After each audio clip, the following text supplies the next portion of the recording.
Service innovation. आप सभी ने दो वर्ड सुने होंगे, इनोवेशन और एक इन्वेंशन। इनोवेशन मतलब क्या होता है? क्रिएटिंग समथिंग न्यू, यानी कि कुछ जो चीज़ें ऑलरेडी वर्ल्ड में अवेलेबल हैं उसका यूज़ करके जब आप कुछ नया चीज़ क्रिएट करते हो तो दैट इज़ इनोवेशन। वहीं पे इन्वेंशन यानी कि किसी नई चीज़ की खोज करना जो आज तक वर्ल्ड में एग्जिस्ट ही नहीं कर रही थी या फिर एग्जिस्ट कर रही थी लेकिन किसी को भी नहीं पता था, उसकी आपने खोज की तो दैट इज़ डिस्कवरी। तो इनोवेशन जैसे कि क्या हुआ कि मोटरसाइकिल पहली बार इन्वेंशन हो गया मोटरसाइकिल का। अब मोटरसाइकिल में आपने जो है उसको और ज़्यादा जो है उसमें डेवलपमेंट लेके आए, उसको आपने इनोवेट किया और जो है आपने उसको स्कूटी में कन्वर्ट कर दिया, और ज़्यादा डेवलप किया, उसमें कुछ नया चेंज लाया और आपने जो बैटरी से चलने वाला मोटरसाइकिल बना दिया, तो दैट इज़ इनोवेशन। वो इन्वेंशन नहीं है। इन्वेंशन पहली बार जब मोटरसाइकिल को खोजा गया, पहली बार जो मोटरसाइकिल बनाया गया, जैसे डीजल इंजन पहली बार बनाया गया तो वो इन्वेंशन था। बल्ब जो है बनाया गया वो इन्वेंशन था। इलेक्ट्रिसिटी बनाई गई वो इन्वेंशन था। लेकिन अब उसमें जो है मॉडिफिकेशन हो रहा है। पहले तारों से खींच खींच के लाया जाता था इलेक्ट्रिसिटी, आजकल देख रहे हैं आप अंडरग्राउंड वायर से इलेक्ट्रिसिटी आपके घर पहुंच जाती है,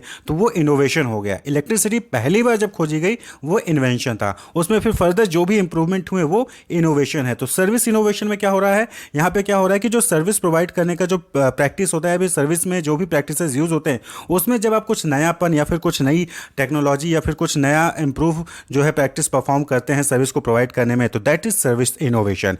न्यू और significantly improved service concept that is taken into practice. Service innovation implies developing a new service और renewal modification of existing service. तो यहाँ पे क्या है, या तो कुछ आप नया सर्विस क्रिएट कर रहे हो या फिर जो है आप उस जो भी सर्विस है उसी को रिन्यू कर रहे हो, फिर कुछ उसमें मॉडिफाई करके जो है आप सर्विस को प्रोवाइड कर रहे हो, तो वो चीज़ सर्विस इनोवेशन कहलाती है। जैसे आपने कोई नया कस्टमर इंटरेक्शन चैनल ओपन कर लिया, ठीक है, अभी तक आप जो है फेसबुक पे थे, अब आप इंस्टाग्राम पे भी आ गए हो, या फिर आप जो है किसी दूसरे चैनल पे चले गए हो। न्यू डिस्ट्रीब्यूशन सिस्टम, आपने जो है कोई नया डिस्ट्रीब्यूशन सिस्टम जो है लॉन्च कर दिया। अभी तक जो है आपके यहाँ पे कस्टमर आते थे, अब जो है आप जो है होम डिलीवरी कर रहे हो। होम डिलीवरी के साथ साथ आपने जोमेटो से भी कांटेक्ट कर लिया या फिर स्विगी से कांटेक्ट कर लिया और उनसे भी जो है आपके कस्टमर तक जो है आपका जो है फूड डिलीवर हो रहा है। या फिर कोई नई टेक्नोलॉजी आप यूज़ करने लग गए, यानी सपोज कि अभी तक जो है आप कार्ड स्वैप का यूज़ करते थे, अब आप यूपीआई पेमेंट का भी यूज़ कर रहे हो।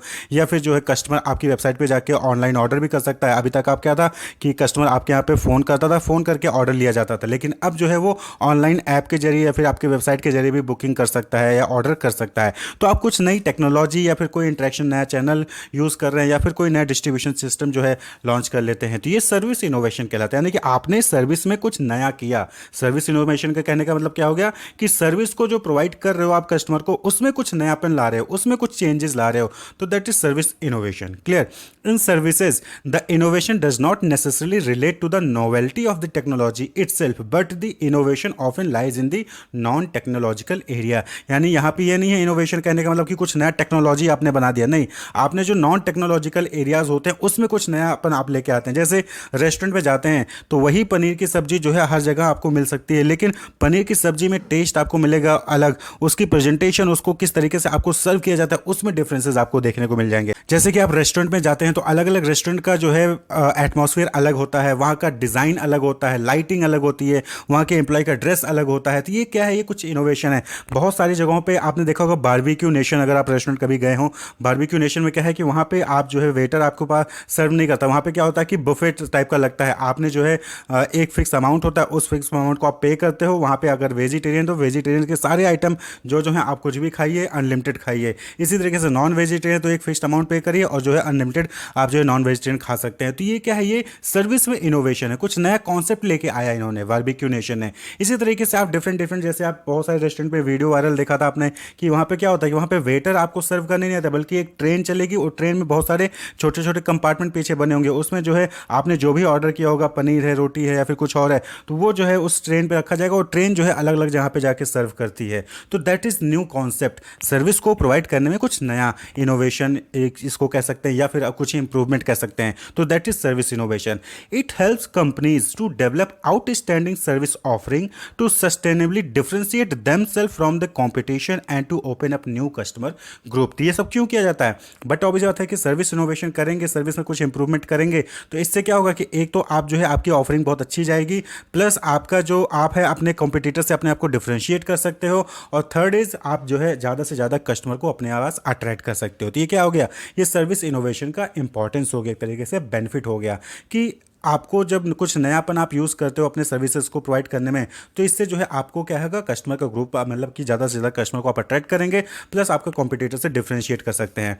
सर्विस इनोवेशन का एक एग्जांपल आपने देखा होगा, एसबीआई योनो सर्विस। तो योनो सर्विस क्या है, आपने देखा होगा अभी तक क्या था कि आपको ऑनलाइन शॉपिंग करना है तो अमेजोन फ्लिपकार्ट पे चले जाइए, आपको बैंकिंग सर्विसेज प्रोवाइड करनी है तो जो बैंक के जो है ऐप्स होते थे उनको आप यूज़ करते थे, क्लियर। लेकिन अभी योनो सर्विस ऐप क्या है एसबीआई का, यहाँ पे आप जो है बैंकिंग भी कर सकते हो प्लस शॉपिंग भी कर सकते हो, और प्लस योनो सर्विस का ऐप यूज़ करके आप जो है एटीएम से पैसे भी निकाल सकते हो। तो that is called service innovation. वही चीज़ है, वही टेक्नोलॉजी है, लेकिन उसमें नया कॉन्सेप्ट, नया यूटिलाइजेशन उन्होंने ऐड किया और जो है उन्होंने सर्विस इनोवेट कर लिया। तो योनो ऐप्स एसबीआई का आपने देखा होगा, तो वहाँ पे आप जो है शॉपिंग भी कर सकते हो उस ऐप का यूज़ करके, आप जो उसी ऐप का यूज़ करके जो है बैंकिंग सर्विसेज, आपका अगर एसबीआई में अकाउंट है तो उसको यूज़ कर सकते हो, और प्लस आप जो है योनो ऐप का यूज़ करके एटीएम के बगैर आप जो है एटीएम से जाके एसबीआई के आप जो है पैसे भी विड्रॉ कर सकते हो। तो that is service innovation, clear. तो टाइप ऑफ सर्विस इनोवेशन की बात करें, यानी कि किस तरीके से आप जो सर्विस में इनोवेशन कर सकते हैं, तो एक तो है सबसे पहले मेजर और रेडिकल इनोवेशन, यानी कि आपने कुछ नया ही कुछ डेवलपमेंट किया है, new service driven by information and computer based technology. जैसे कि आप ये मान के चले कि अभी तक बैंकिंग सर्विसेज में क्या होता था कि आप जो है बैंक में जाते थे, वहाँ से पैसे निकालते थे, लेकिन टेक्नोलॉजी चेंज हुई, अब जो है आप एटीएम मशीन आया, एटीएम के बाद यूपीआई पेमेंट आया, तो इन सब के जरिए जो है आप जो है कहीं से भी पैसे निकाल सकते हैं, किसी को भी ट्रांसफ़र कर सकते हैं घर बैठ के। आज के टाइम पे रेयरली कोई जो है बैंक ब्रांच विजिट करता होगा। तो ये मेजर या फिर रेडिकल इनोवेशन था, पहली बार ऐसी टेक्नोलॉजी आई जिसका यूज़ करके जो है ऑनलाइन पेमेंट होने लग गया, ऑनलाइन जो है एटीएम से आप पैसे विड्रॉल करने लगे। तो ये मेजर रेडिकल इनोवेशन था। लेकिन उसी में क्या हुआ कि जो है सर्विस इनोवेशन क्या कहलाएगा, कि इनोवेशन तो हुआ कि एटीएम का यूज़ करके जो है पैसा निकाल सकते हैं, ठीक है, लेकिन उसमें और योनो ने क्या किया, योनो ने ऐड कर किया कि योनो ऐप के जरिए आप पैसे निकाल सकते हो। पहले क्या था कि नॉर्मली एटीएम से एटीएम कार्ड का यूज़ करते हो, फिर जो है एटीएम मशीन में जाते हो, वहाँ से पैसे निकालते हो, लेकिन अब एटीएम पे जाओ लेकिन योनो ऐप का यूज़ करके आप जो है पैसे निकाल देते हो। That is service innovation, clear. तो ये मेजर और रेडिकल इनोवेशन हो गया, यानी कि कुछ नया ही आ गया, नई टेक्नोलॉजी आ गई जो है जिसका यूज़ सर्विस में किया जा रहा है। नेक्स्ट है स्टार्टअप बिजनेस। स्टार्टअप बिजनेस भी क्या है, एक तरीके का सर्विस इनोवेशन, यानी कि आपने कोई नई सर्विस जो है मार्केट में, एग्जिस्टिंग मार्केट में आपने कोई नई सर्विस प्रोवाइडर जो है आ जाता है मार्केट में, तो उसको हम कहते हैं स्टार्टअप बिजनेस। जैसे सपोज करें कि ओला है, ओला जो है मार्केट में ऑलरेडी अवेलेबल थी, वो जो है कस्टमर को गाड़ियाँ प्रोवाइड करती है एक जगह से दूसरी जगह जाने में। तो ओला को ही देख के आपने जो है XYZ नाम की कोई कंपनी लॉन्च कर दी, सर्विस प्रोवाइडिंग की कोई नई कंपनी लॉन्च कर दी जो कि सिर्फ बाइक्स प्रोवाइड करती है, कि जो लोग सिंगल हैं और जो है ऑफिस जा रहे हैं तो उनको जो है बाइक का यूज़ करके जा सकते हैं। तो वो चीज़ क्या होगी, वो स्टार्टअप बिजनेस होगी। तो वो भी क्या है, सर्विस में इनोवेशन है।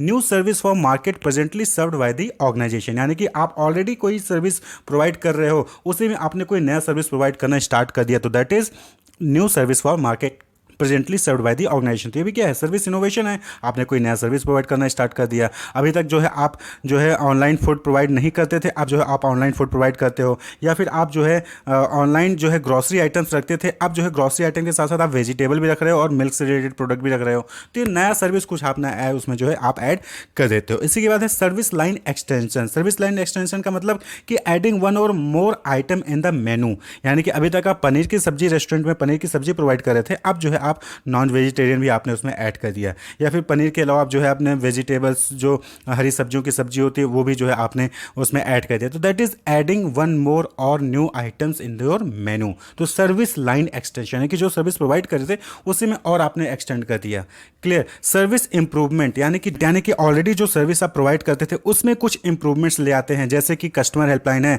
तो अब जो है कस्टमर हेल्पलाइन जो है वो कस्टमर आपको फ़ोन पे भी कॉल करके बात कर सकता है, या फिर जो है वो पर्सनली जो है ऑफिस में जाके बात कर सकता है, या फिर यूपीआई ऐप या फिर जो भी आपके वेबसाइट है वहाँ पे जो है 24/7 जो हेल्पलाइन होता है, चैटबॉट होता है, उनका यूज़ करके भी जो है आपसे कांटेक्ट कर सकते हो। तो सर्विस में भी जो है आप कुछ इंप्रूवमेंट्स लेके आते हैं। इसी तरीके से स्टाइल चेंज, आपने कुछ जो विजुअल चीज़ें होती हैं सर्विस में उसमें आपने कुछ चेंज कर दिया, जैसे कि आपने अपने कलर कॉम्बिनेशन चेंज कर दिया, लाइटिंग चेंज कर दिया, वहाँ पर जो एम्प्लॉय का ड्रेस है वो चेंज कर दिया। तो आप क्या करते हो कि उसमें स्टाइल में चेंज करते हो। तो ये क्या है, ये different different type of innovation है जो कि सर्विसेज में किए जा सकते हैं।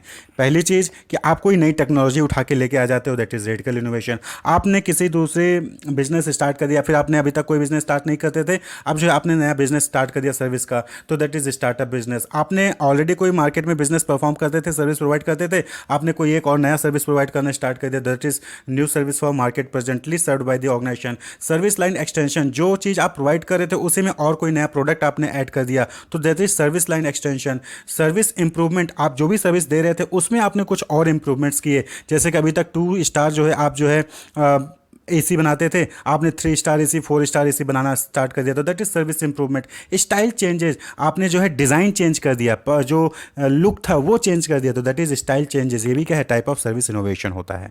सर्विस डिज़ाइन, टर्म से ही क्लियर है कि सर्विस को डिज़ाइन करना, यानी कि सर्विस को प्रोवाइड करने के लिए, सर्विस को कस्टमर को डिलीवर करने के लिए जो लोग भी जो चीज़ें इन्वॉल्व होती हैं उसको प्लान करना, उसको अरेंज करना, उसको ऑर्गेनाइज करना, ही क्या कहलाता है, सर्विस डिज़ाइन कहलाता है। The activity of planning and arranging people, infrastructure, communication and material component of a service in order to improve its quality and the interaction between the service provider and its user। तो service design क्या हो गया, ये plan करना हो गया, arrange करना हो गया, किस चीज़ों को, पीपल को जो सर्विस प्रोवाइड करने में इन्वॉल्व होते हैं, इंफ्रास्ट्रक्चर जो कि सर्विस प्रोवाइड करने में यूज़ किए जाते हैं, जैसे कि आप रेस्टोरेंट में जाते हो तो जो वेटर हो गए, जो गार्ड हो गए, जो रिसेप्शन पे खड़े होते हैं एम्प्लॉयज़, वो हो गए, वो पीपल हो गए। इंफ्रास्ट्रक्चर जो आप चेयर टेबल लाइटिंग वगैरह सारी चीज़ें देख रहे हो, वो इंफ्रास्ट्रक्चर होगा। कम्युनिकेशन, आपने ऑर्डर दिया वेटर को, वेटर ने ऑर्डर दिया, अंदर जहाँ पे खाना बनता है उनको, बिलिंग काउंटर पे जो है बिल बनाने के लिए जो है कम्युनिकेशन करता है, तो कम्युनिकेशन कैसे होगा। एंड मटेरियल कंपोनेंट, यानी कि जो भी चीज़ें मटेरियल चीज़ें होती हैं वहाँ पे,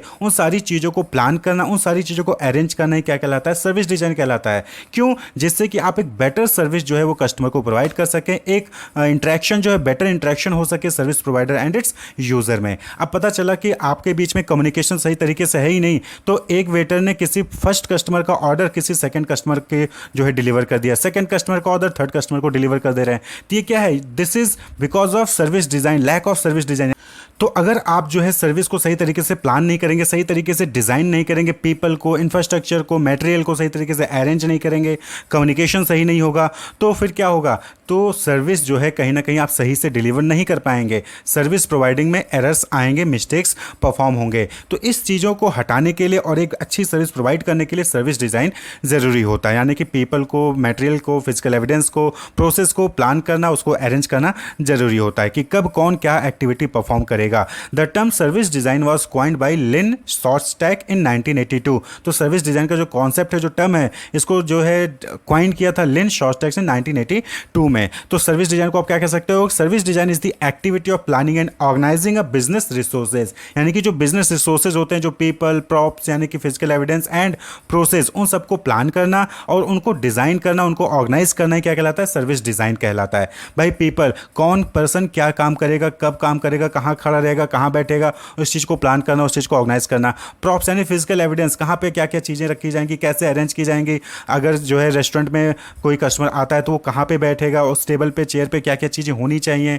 ठीक है, आप देखते होंगे टेबल पे पहले से ही वाटर बोतल रखा रहता है, या फिर जो है वहाँ पे आपको टिश्यू पेपर मिल जाएगा, नमक जो है, सॉल्ट जो होते हैं, या फिर ब्लैक पेपर होते हैं, वो सारी चीज़ें वहाँ पे रखते हैं, स्पून्स रखे रहते हैं। ठीक है, तो ये सारी चीज़ें हैं, उसको अरेंज करना, उसको प्लान करना। प्रोसेस क्या होगा कि जो है वेटर को पहले जो है कस्टमर को मेनू कार्ड देगा, उसको वाटर प्रोवाइड करेगा, जो कस्टमर है वेटर को ऑर्डर देगा, ऑर्डर जो है वो अंदर जहाँ पे डिनर बनता है, जहाँ खाना बनता है, वहाँ पे जो है ऑर्डर कम्युनिकेट किया जाएगा, फिर वहाँ से ऑर्डर को पिक किया जाएगा, कस्टमर को डिलीवर किया जाएगा।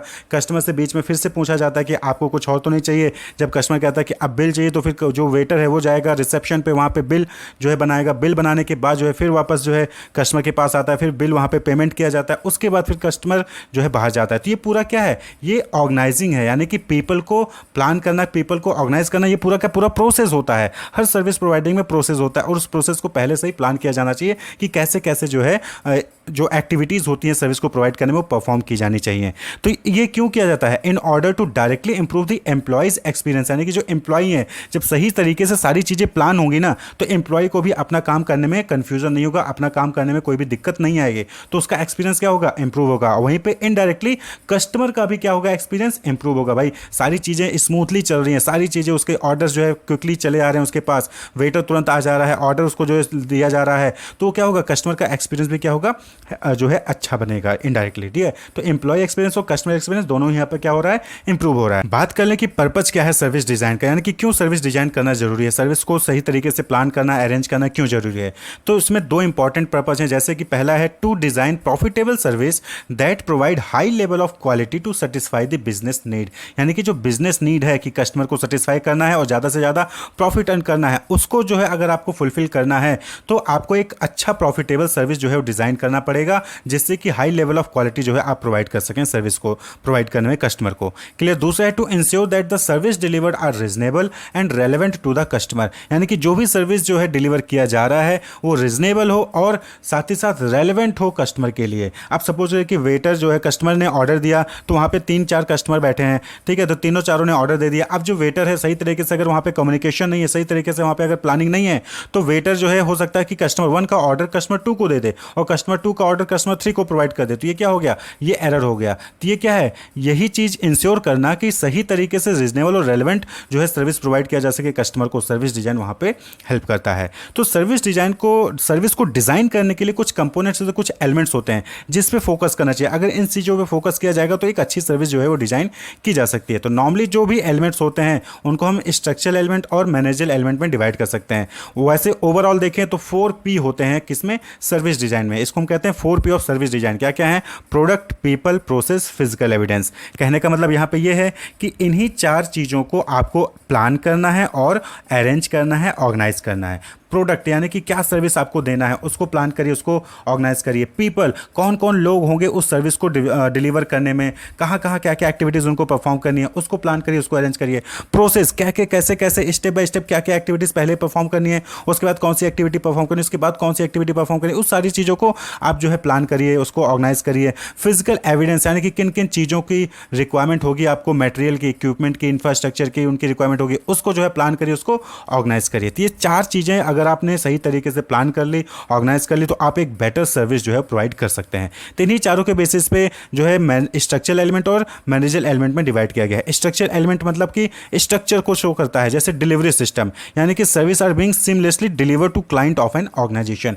तो किस तरीके से आपका डिलीवरी सिस्टम होगा, कस्टमर ने ऑर्डर प्लेस किया और आपको जो है ऑर्डर कैसे आप रिसीव कर रहे हो और उस ऑर्डर को फुलफिल कैसे कर रहे हो। दूसरा है फैसिलिटी डिजाइन, यानी कि जो इंफ्रास्ट्रक्चर का अरेंजमेंट होता है। फैसिलिटी यानी कि जहां पे भी आप जो है आपने रेस्टोरेंट ओपन किया है तो जो भी आपका बिल्डिंग है उस बिल्डिंग के एंट्रेंस कैसा है, वहाँ पे सिटिंग अरेंजमेंट कैसा है, वहाँ पे जो है इन्वायरमेंट कैसा है, ठीक है, एटमॉस्फेयर कैसा है, वो सारी चीज़ों को डिज़ाइन करना। देन है लोकेशन। लोकेशन यानी कि जियोग्राफिकल पोजीशन, यानी कि आपका जो शॉप है, आपका जो फिजिकल जो रेस्टोरेंट का लोकेशन है वो कहाँ है। आप जो है किसी कंजेस्टेड एरिया में हैं, या फिर आप जो है किसी पॉश एरिया में हैं, या फिर रेजिडेंशियल एरिया में है, या फिर किसी जो है इंडस्ट्रियल एरिया में है, आपका लोकेशन क्या है वो भी मैटर करता है। And then capacity planning. Capacity planning का मतलब होता है कि capacity that the organisation require for producing the necessary product और service as per the changing need and demand of customer. आप सपोज करिए कि देखिए नॉर्मली होता क्या है कि पूरे वीक मंडे टू थर्सडे तक क्या होता है कि रेस्टोरेंट में उतनी भीड़ नहीं होती है, लेकिन फ्राइडे, सैटरडे, संडे ये 3 दिन ऐसे होते हैं जहां पर जो है रेस्टोरेंट्स में लोग जाते हैं, बाहर खाते हैं। तो उस टाइम पे क्या होता है कि कस्टमर की डिमांड क्या होती है, ज़्यादा होती है, यानी कि कस्टमर का वहाँ पे आना जाना ज़्यादा होगा। तो उस केस में आपको जो है ज़्यादा एम्प्लॉय की रिक्वायरमेंट होगी, ज़्यादा आपको जो है फिजिकल रिसोर्सेज चाहिए होंगे, टेबल, चेयर, इंफ्रास्ट्रक्चर, या फिर जो इंग्रेडिएंट्स यूज़ करते हैं खाना बनाने के लिए वो चीज़ें क्या होंगी, ज़्यादा चाहिए होंगी। किस टाइम पे, उस टाइम पे फ्राइडे, सैटरडे, संडे। तो दैट इज़ कैपेसिटी प्लानिंग, यानी कि अचानक से कस्टमर की डिमांड बढ़ गई या फिर अचानक से जो है नीड चेंज हो गया, तो क्या आप उसको मैनेज कर पा रहे हो कि नहीं मैनेज कर पा रहे हो, दैट इज़ कैपेसिटी प्लानिंग। तो ये जो है इसको प्लान करना होता है। वहीं पे कुछ एलिमेंट्स हैं जो कि मैनेजरल एलिमेंट्स में आते हैं, जैसे कि सर्विस एनकाउंटर। सर्विस एनकाउंटर का मतलब क्या होता है कि consumer direct contact with a service provider including both face to face interaction and experience. तो सर्विस एनकाउंटर यानी कि जब कस्टमर जो है आपसे पास आएगा और आपसे बातचीत करता है सर्विस को लेकर, तो दैट इज सर्विस एनकाउंटर। तो वहाँ पे जो है रिसेप्शन पे जो पर्सन खड़ा होता है वो किस तरीके से बात कर रहा है, किस तरीके से बिहेव कर रहा है, कैसे ऑर्डर को रिसीव कर रहा है, क्या वो कस्टमर को डील कर रहा है नहीं कर रहा है, ये सारी चीज़ें जो है मैनेजर एलिमेंट में आती हैं। इन सबको चीज़ों को मैनेज करना जरूरी है। आपने रिसेप्शन पे एक आदमी खड़ा कर दिया उससे मतलब नहीं है, वो आदमी जो एम्प्लॉय है जो रिसेप्शन पे खड़ा है वो किस तरीके से कम्युनिकेट कर रहा है, किस तरीके से मैनेज कर रहा है वो भी इंपॉर्टेंट है। देन क्वालिटी ऑफ सर्विस, यानी कि आप सर्विस तो दे रहे हो लेकिन क्या उसकी क्वालिटी कैसी है, जो खाने की टेस्ट है वो कैसा है, इस पर भी जो है फोकस करना जरूरी होता है। मैनेजिंग कैपेसिटी एंड डिमांड, आपके पास बहुत सारे एम्प्लॉय हैं लेकिन उस एम्प्लॉय को आप मैनेज नहीं कर पा रहे हो कस्टमर की डिमांड को फुलफिल करने के लिए, तो वो बेकार है। तो उसको मैनेज करना, जो कैपेसिटी और डिमांड है उसको मैनेज करना, कि जितनी डिमांड है उसके अकॉर्डिंग आप कैपेसिटी भी अपने पास रखते हो और उसको अकॉर्डिंग जो है आप प्रोवाइड भी कर रहे हो। एंड इन्फॉर्मेशन, यानी कि जो कम्युनिकेशन का फ्लो होता है, चाहे वो कस्टमर की हेल्प को लेकर हो, चाहे फिर एम्प्लॉय टू एम्प्लॉय कम्युनिकेशन हो, उन सबको जो है मैनेज करना, ये मैनेजर एलिमेंट में आ जाता है। तो ये कुछ एलिमेंट्स हैं सर्विस डिजाइन में जिसको प्लान करना चाहिए, जिसको ऑर्गेनाइज करना चाहिए, जिसको अरेंज करना चाहिए, जिससे कि एक अच्छी क्वालिटी का सर्विस जो है वो कस्टमर को प्रोवाइड किया जा सके। तो सर्विस को डिज़ाइन करने के लिए, यानी कि कौन कौन सी एक्टिविटी कैसे कैसे परफॉर्म होगी और कौन जो है उन एक्टिविटी को परफॉर्म करेगा, इसके लिए यूज़ किया जाता है service blueprint. Service blueprint, blueprint क्या होता है? नक्शा। ठीक है, ब्लूप्रिंट मतलब क्या हो गया? नक्शा। जैसे कि आपको घर बनवाना है तो वहाँ पे जो है आप ब्लूप्रिंट बनवाते हैं पहले, कि घर का नक्शा कैसे बनेगा, एंट्रेंस कहाँ होगा, कौन सा कमरा होगा, कौन सा किचन होगा, कौन सा वॉशरूम होगा, तो इस तरीके से जो है पहले नक्शा तैयार करते हो। तो उसी तरीके से सर्विस डिज़ाइन करने के लिए जो है आप सर्विस ब्लूप्रिंट का यूज़ करते हो, यानी कि कौन कौन सी एक्टिविटी हैं जो कि उस सर्विस को प्रोवाइड करने में परफॉर्म की जाएंगी, उस एक्टिविटी में कितना टाइम लगेगा, उस एक्टिविटी को कौन परफॉर्म करेगा, ये सारी चीज़ें क्या करते हो आप, जो है उसका एक ब्लूप्रिंट तैयार कर लेते हो, जिससे कि आपको सर्विस डिज़ाइन में हेल्प मिलती है। तो a technique originally used for service design but has also found application in diagnosing problems with operational efficiency, यानी कि ये जो टेक्निकली है, ये सर्विस ब्लूप्रिंट जो है वो सर्विस डिजाइन करने के लिए जो है यूज़ किया जाता है, लेकिन अब जो है कहाँ पे प्रॉब्लम आ रही है, क्यों जो है सर्विस लेट प्रोवाइड किया जा रहा है, या फिर जो भी ऑपरेशनल एफिशिएंसी है उसमें क्या प्रॉब्लम है, उसको डायग्नोस करने में भी सर्विस ब्लूप्रिंट का यूज़ किया जाता है। तो ये जो टेक्निक है ये भी जो है जी लिन शॉस्टैक द्वारा जो है डेवलप किया गया था 1984 में, जो कि एक बैंक एग्जीक्यूटिव है हार्वर्ड बिजनेस रिव्यू में। क्लियर? तो सर्विस ब्लूप्रिंट क्या हो गया? Service blueprint is a diagram that displays the entire process of service delivery by listing all the activities that happen at each stage performed by the different role involved. Clear? तो ये क्या है? Service blueprint एक diagram है जो कि ये दिखाता है कि कौन कौन सी एक्टिविटीज परफॉर्म की जा रही हैं, कौन कौन से स्टेजेस हैं और कौन कौन उन रोल को परफॉर्म कर रहा है, उन सारी चीज़ों को क्या करता है, ये डिस्प्ले करता है, जिससे कि आप जो उसको अरेंज कर सको, प्लान कर सको और एक बेटर क्वालिटी की सर्विस प्रोवाइड कर सको। तो the service blueprint is built by first listing all the actors involve in this service process on a vertical axis. तो वर्टिकल एक्सिस पे जो है हम सर्विस, जब ब्लूप्रिंट बनता है, सर्विस ब्लूप्रिंट या जो सर्विस ब्लूप्रिंट का डायग्राम बनता है, तो उसमें पहले हम क्या करते हैं, उन सभी एक्टर्स जो भी इन्वॉल्व होते हैं सर्विस को प्रोवाइड करने में या सर्विस प्रोसेस में, उनको वर्टिकल एक्सिस पे करते हैं, और फिर उसके बाद जो भी स्टेप्स रिक्वायर्ड होते हैं सर्विस को डिलीवर करने के लिए उसको हम हॉरिजॉन्टल एक्सिस में लिखते हैं, और उसके बाद जो उसमें जो है आप मैच करते हो तो वो चीज़ क्या बन जाती है? सर्विस ब्लूप्रिंट बन जाती है, जैसा कि आप स्क्रीन पर देख रहे होंगे।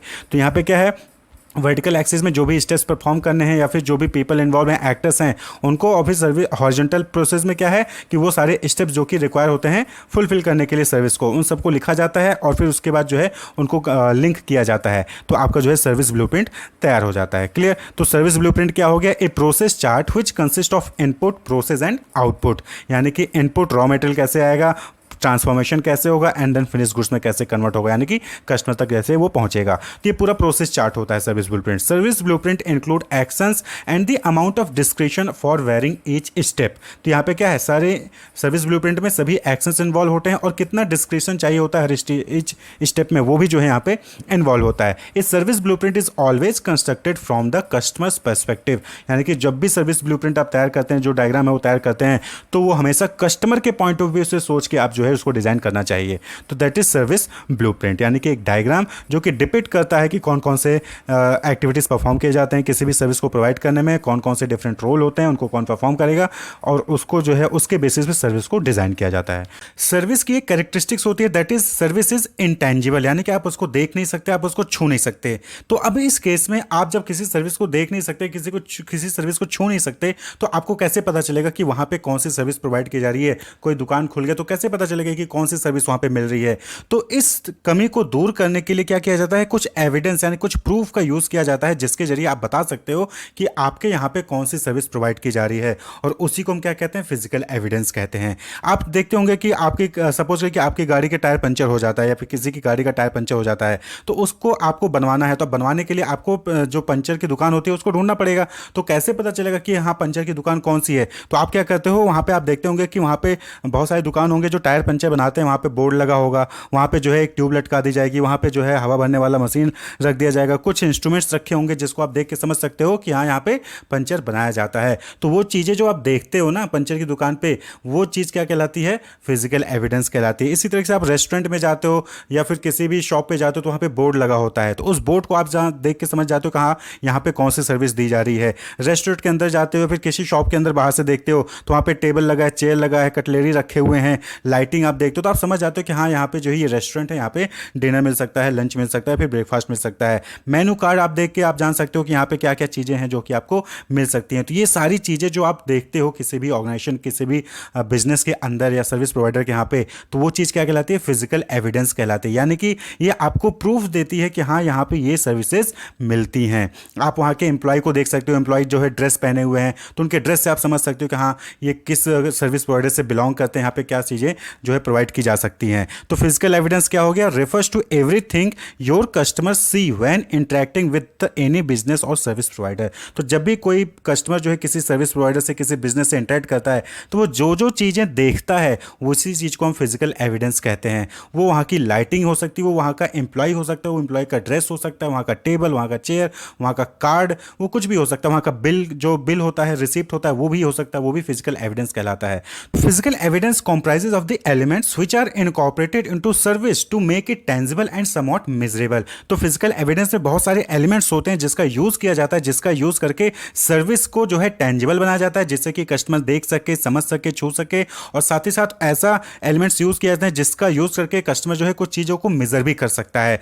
This include physical environment where provide the product और सर्विस, यानी कि फिजिकल एविडेंस जहाँ पे प्रोडक्ट या सर्विस प्रोवाइड किया जाता है वो फिजिकल एविडेंस में आता है। द लेआउट और इंटीरियर डिज़ाइन जो आपने देखा रेस्टोरेंट का, वो भी फिजिकल एविडेंस में आता है। पैकेजिंग जो होती है प्रोडक्ट की या फिर किसी खाने के आइटम की, वो भी क्या है? वो भी फिजिकल एविडेंस में आता है। तो बात कर लें फिजिकल एविडेंस के एलिमेंट्स की, तो आप यहाँ पे देख सकते हैं लोकेशन का डिज़ाइन, इक्विपमेंट्स कौन कौन से यूज हो रहे हैं, जो मशीनरी होती है, जो रिंच होता है पंक्चर की दुकान पे, या फिर जो हवा भरने वाला पंप हो गया, ये सारी चीज़ें क्या है? ये फिजिकल एविडेंस होते हैं। एयर क्वालिटी, नाई की दुकान पर जो बाल कटवाने तो वहाँ पे जो है आप देखते हो कैंची रखा है, मिरर रखा है, वो सब क्या है? इक्विपमेंट है। एयर क्वालिटी यानी कि हवा की क्वालिटी कैसी है, लाइटिंग कैसा है, नॉइज कितना है, म्यूजिक, एम्प्लॉय का ड्रेस कोड क्या है, पार्किंग सिचुएशन कैसी है, कलर्स क्या क्या यूज किए जा रहे हैं, कटलेरी यानी जो बर्तन वगैरह रखे हैं वहाँ पे, furniture, billing paper, business and business card, card stock, ये सारी चीज़ें क्या हैं? ये सारी फिजिकल एविडेंस के एलिमेंट्स हैं, और इन सब का यूज जो है हर सर्विस प्रोवाइडर यूज करता है जिससे कि उस सर्विस को टेंजिबल बनाया जा सके। आप कहीं पे भी देखते होंगे बोर्ड लगा होगा, मशीनरी रखी होगी, टेबल रखा होगा, चेयर रखा होगा, वहाँ पे एम्प्लॉयज़ कुछ घूम रहे होंगे, तो वो फिजिकल एविडेंस का काम करते हैं। क्लियर? तो वो फिजिकल एविडेंस का काम करते हैं। तो फिजिकल एविडेंस का यूज़ क्यों किया जाता है? What is the importance of physical evidence? तो सबसे पहली चीज़ की प्रोवाइड इन्फॉर्मेशन। जो फिजिकल एविडेंस है वो इन्फॉर्मेशन प्रोवाइड करता है। अब आप बाहर से ही किसी शॉप को देख के समझ सकते हो कि वो रेस्टोरेंट है या फिर बाल काटने वाली दुकान है या फिर जो है वो टायर पंक्चर बनाने वाला है। Provide information, facilitate the ordering process, यानी कि जब आपको सारी चीज़ें वहाँ पे कम्युनिकेट की जाएंगी, इन्फॉर्मेशन मिल जाएगा, तो आप आसानी से जो है वहाँ पे ऑर्डर कर सकते हो प्रोडक्ट को, कस्टमर जो है ऑर्डर कर सकता है। डिफरेंशिएटिंग, एक शॉप को, एक सर्विस प्रोवाइडर को दूसरे सर्विस प्रोवाइडर से डिफरेंशिएट करने के लिए भी फिजिकल एविडेंस का यूज़ किया जाता है। इनहेंस प्रोडक्टिविटी, जब सारी चीज़ें कम्युनिकेट हो रही होंगी और जो कस्टमर है वो अट्रैक्ट होगा और आप डिफरेंशिएटेड रहोगे अपने कॉम्पिटिटर से, तो आपकी प्रोडक्टिविटी भी क्या होगी? बढ़ेगी। आपका इंटीरियर अच्छा है, आपके एम्प्लॉयज़ का बिहेवियर अच्छा है, आपके यहाँ पे जो एयर क्वालिटी है वो अच्छा है, तो लोग आपके यहाँ पे आएंगे। मैनेजिंग बेटर सर्विस क्वालिटी, यानी कि इन सब का यूज़ करके आप जो है एक अच्छी सर्विस क्वालिटी को मैनेज कर सकते हो, प्रोवाइड कर सकते हो कस्टमर्स को। मैनेज कंज्यूमर्स, आपने देखा होगा कि बहुत बड़े जो रिटेल शॉप्स होते हैं वहाँ पे क्या होता है? बोर्ड लगा होता है। बोर्ड लगा होता है कि जो मेंस के कपड़े हैं इधर मिलेंगे, वुमेन्स के कपड़े इधर मिलेंगे, चिल्ड्रंस के, किड्स के कपड़े ऊपर मिलेंगे, टॉयज सेक्शन अलग है, या फिर जो है ग्रॉसरी का सेक्शन अलग है। तो ये जो आपने बोर्ड देखा है ना, ये क्या है? ये कस्टमर को मैनेज करने के लिए। बहुत सारे कस्टमर आते हैं, कुछ को कपड़े चाहिए, कुछ को जो है इलेक्ट्रॉनिक आइटम चाहिए, कुछ को ग्रॉसरी आइटम चाहिए, तो जिसको जहाँ जाना है आपने बोर्ड, साइन बोर्ड लगा दिया, उसको देख के वो वहाँ पे चला जाता है। या फिर वहाँ पे बहुत सारे कुछ इंप्लॉयज़ घूमते रहते हैं, आप उनसे पूछ के आप जो है अपने जगह पे जा सकते हैं। तो मैनेजिंग कंज्यूमर्स, इनके लिए फिजिकल एविडेंस का यूज़ होता है। बेटर कंज्यूमर एक्सपीरियंस, यानी कि एक कंज्यूमर को अच्छा एक्सपीरियंस देने के लिए भी फिजिकल एविडेंस का यूज़ किया जाता है। खासकर इंटीरियर डिज़ाइनिंग हो गई, या फिर एयर क्वालिटी हो गया, म्यूजिक हो गया, लाइटिंग हो गई, इन सब का यूज़ क्या है? एक बेटर एक्सपीरियंस देने के लिए फिजिकल एविडेंस का यूज़ किया जाता है। क्लियर? कलर कॉम्बिनेशन हो गया। तो फिजिकल एविडेंस जो है ओवरऑल देखें तो फिजिकल एविडेंस जो है वो सर्विस में टेंजिबिलिटी लाने की कोशिश करता है, जिससे कि कस्टमर उस चीज़ को देख सके, उसको महसूस कर सके, उसको जो है फील कर सके। कस्टमर डिफाइंड सर्विस स्टैंडर्ड, यहाँ पे देखिए सर्विस स्टैंडर्ड का मतलब होता है क्वालिटी, यानी कि किस क्वालिटी का किस स्टैंडर्ड का सर्विस जो है प्रोवाइड करना है कस्टमर को। तो कस्टमर डिफाइंड सर्विस क्वालिटी का मतलब क्या हो गया, या कस्टमर डिफाइंड सर्विस स्टैंडर्ड का मतलब क्या हो गया कि कस्टमर के अकॉर्डिंग जो है आप अपने यहाँ पे सर्विस के स्टैंडर्ड को सेट करते हो। यानी कि आपके यहाँ पे कोई कॉल जो है कंप्लेन आती है किसी कस्टमर का, अगर इंक्वायरी के लिए कॉल आती है तो कितने रिंग में फ़ोन उठ जाना चाहिए, ये आप जो है कस्टमर के अकॉर्डिंग करोगे। किसी कस्टमर ने कहा कि आपके यहाँ पे फ़ोन बजता रहता है, फ़ोन उठाया नहीं जाता है, तो आपने क्या किया, उसके अकॉर्डिंग स्टैंडर्ड सेट कर दिया कि 3 रिंग के अंदर बिल जो है बजना चाहिए। क्लियर। इसी तरीके से सपोज करिए कि जो है कोई पर्सन आता है उसको ग्रीट नहीं किया जाता, या फिर कोई पर्सन आता है तो उसके जो है जो नाम होता है, जो लास्ट नेम होता है, उससे आप जो है ट्रीट कर रहे हो। तो यहाँ पे उस कस्टमर ने कंप्लेन कर दिया कि आप जो है हमारे फर्स्ट नेम से बुलाइए ना कि लास्ट नेम से। तो आपने क्या किया, आपने यहाँ पे स्टैंडर्ड सेट कर दिया कि अब जो भी ग्रीट किया जाएगा किसी पर्सन को, वो फर्स्ट नेम से ग्रीट किया जाएगा, ना कि लास्ट नेम से ग्रीट किया जाएगा। इसी तरीके से किसी कस्टमर को अगर कोई प्रॉब्लम होता है तो उसको आप 60 मिनट में डिलीवर करिए। जैसे कि पिज्जा वाला आपने एग्जांपल देखोगे 30 मिनट डिलीवरी है, तो वो क्या है, वो स्टैंडर्ड सेट किया गया है, और किसके अकॉर्डिंग, कस्टमर के अकॉर्डिंग। तो customer defined service standard, customer service standard are the set of policies and expectation that have been created and adopted by a company. तो कंपनी जो है वो क्या करती है कि कस्टमर के जो एक्सपेक्टेशन होता है, उसने जो भी कस्टमर ने एक्सपेक्ट किया होता है उसके अकॉर्डिंग जो है वो अपने यहाँ पे स्टैंडर्ड को सेट करती है। तो ये कस्टमर डिफाइंड सर्विस स्टैंडर्ड क्या है, ये least acceptable level of service quality है जो कि कस्टमर एक्सेप्ट करेगा। यानी कि कस्टमर कहीं पे भी जाएगा सर्विस अवेल करने, तो इतने तो मिनिमम वो एक्सपेक्ट करता है कि हाँ वहाँ पे जो है अच्छे से ट्रीट किया जाएगा, सर्विस डिलीवरी जो है सही टाइम पे जो है आपको प्रोडक्ट डिलीवर किया जाएगा, वहाँ पे सही एटमॉस्फेयर होगा। वो जो एक्सपेक्ट करता है ना, उसी एक्सपेक्ट के अकॉर्डिंग जब स्टैंडर्ड क्रिएट किया जाता है तो वही चीज़ कस्टमर डिफाइंड सर्विस स्टैंडर्ड हो जाता है। They help to define what a customer can expect and to remind management and employ of the challenge and obligation that they face. तो ये क्या है, कस्टमर डिफाइंड सर्विस स्टैंडर्ड जो है वो ये डिफाइन करता है कि कस्टमर क्या एक्सपेक्ट कर सकता है और क्या एक्सपेक्ट करता है, और मैनेजमेंट और एम्प्लॉय को रिमाइंड करता है कि उनको क्या क्या चैलेंजेज हैं और क्या क्या ऑब्लिगेशन है जो कि उनको जो है सर्विस डिलीवरी के टाइम पे फेस करना पड़ेगा। तो जैसे कि हमने एग्जांपल तौर पे बताया कि answer the phone with in 3 rings, ये क्या है, ये स्टैंडर्ड बना दिया गया। क्यों? क्योंकि कस्टमर जो है वो कंप्लेन करता है कि आपके यहाँ पे फोन बजता है, फोन नहीं उठता है। Greet each customer by their first name, जो कि हमने भी बताया। Respond to every customer inquiry within 60 minute, यानी कि अगर कोई भी इंक्वायरी आ रही है तो विद इन 60 मिनट उसको जो है रिस्पॉन्ड करिए। तो ये सब आपने क्या किया, सेट किया स्टैंडर्ड। क्यों? क्योंकि कस्टमर जो है वो चाहता है कि उसको जल्दी से जल्दी जो है इंक्वायरी अगर वो कर रहा है तो उसको जो है तुरंत इंक्वायरी मिल जाए, या फिर कोई सर्विस चाहता है तो उसको तुरंत जो है उसको रिस्पॉन्स मिले। तो इस चीज़ को स्टैंडर्ड बनाना पड़ेगा, तभी जो है आपकी क्वालिटी जो है अच्छी होगी। जब आप कोई कस्टमर है वेट किया जा रहा है, 1 घंटे हो गया, 2 घंटे हो गया, उसको कोई डेली नहीं कर रहा है, तो क्या होगा, वो डिससेटिस्फाई हो जाएगा। डिससेटिस्फाई होगा तो कहीं और स्विच कर जाएगा। लेकिन वहीं पे एक ऐसा सर्विस प्रोवाइडर जो कि तुरंत जो है कस्टमर को डील कर रहा है, 3 रिंग में बेल उठा रहा है, या फिर तुरंत जो है आके कस्टमर के पास पर्सनली जो है बात करता है कि उसकी क्या प्रॉब्लम है, क्या चाहिए उसको, तो वहाँ पे वो जो है सेटिस्फाई होता है और वो जो है उस कंपनी में बार बार जाना, उस सर्विस को बार बार अवेल करना पसंद करेगा। तो जो कस्टमर डिफाइंड सर्विस स्टैंडर्ड्स है ना, वो 2 टाइप में उसको डिवाइड किया जा सकता है। एक है हार्ड स्टैंडर्ड और एक है सॉफ्ट स्टैंडर्ड। हार्ड स्टैंडर्ड कहने का मतलब कि वो स्टैंडर्ड जिसको आप काउंट कर सकते हो, टाइम में मेजर कर सकते हो, ऑब्जर्व कर सकते हो, ऑडिट कर सकते हो। Things that can be counted, timed और observe through audit are known as hard standard. This include delivery time, response time. ये दो ऐसे स्टैंडर्ड हैं जिसको आप मेजर कर सकते हो, काउंट कर सकते हो। डिलीवरी टाइम, एक प्रोडक्ट को, सर्विस को डिलीवर करने के लिए कस्टमर को कितना टाइम लग रहा है, half an hour, 1 hour, 2 hour. तो आप जो है एक स्टैंडर्ड सेट करोगे, यानी कि 30 मिनट के अंदर जो है आपको आपका प्रोडक्ट डिलीवर हो जाएगा। जैसे कि ब्लिंकिट आपको क्या कह रहा है कि 10 मिनट्स के अंदर आपको जो है प्रोडक्ट डिलीवर हो जाएगा। तो ये क्या है, ये स्टैंडर्ड सेट कर दिया। और हार्ड स्टैंडर्ड, इसको आप मेजर कर सकते हो। रिस्पॉन्स टाइम, कितनी जल्दी जो है आपको रिस्पॉन्स मिल रहा है आपके प्रॉब्लम को लेकर, या फिर आप कहीं किसी सर्विस प्रोवाइडर के यहाँ पे जाते हो, वहाँ पे आपको कितनी जल्दी डील किया जा रहा है। तो रिस्पॉन्स टाइम, आधा घंटा लग जाता है, आधा घंटे वेटिंग टाइम है, 1 आवर वेटिंग टाइम है, तो ये रिस्पॉन्स टाइम, इसको भी आप जो मेजर कर सकते हैं। Standard that must be documented using perceptual measure is known as a soft standard. यहाँ पे कुछ चीज़ें ऐसे भी होती हैं जो कि परसेप्चुअल मेजर होता है, यानी वो आपके थॉट्स के अकॉर्डिंग उसको आप काउंट या जो है ऑब्जर्व नहीं कर सकते हैं। जैसे कर्टियस, यानी कि आप कितने प्यार से बात कर रहे हो। ट्रस्टवर्थी, कितने ट्रस्टवर्थी हो, आपके ऊपर विश्वास है कि नहीं है कस्टमर को, वो चीज़ है। कम्युनिकेशन स्किल्स कैसे हैं वहाँ के लोगों के, एम्प्लॉयज़ का, सर्विस प्रोवाइडर का, तो वो चीज़ें भी जो है स्टैंडर्ड, उससे रिलेटेड स्टैंडर्ड भी सेट करना होता है। जैसे कि रेस्टोरेंट में है तो सिर्फ हिंदी बोलनी है या फिर सिर्फ इंग्लिश बोलनी है, या फिर मिक्सचर यूज़ करना है। आपका ड्रेसिंग सेंस कैसा होगा, आप जो है जो वोकेबलरी है वो कैसी होगी, आपका जो टोन है वो कैसा होना चाहिए, रेस्पेक्ट जो वर्ड्स होते हैं रेस्पेक्ट को शो करते हैं, वो वर्ड्स आप यूज़ कर रहे हैं कि नहीं कर रहे हैं। तो ये सारी चीज़ों से रिलेटेड क्या होता है, वहाँ पे स्टैंडर्ड सेट किया जाता है। क्यों? जिससे कि कस्टमर सेटिस्फाई रहे।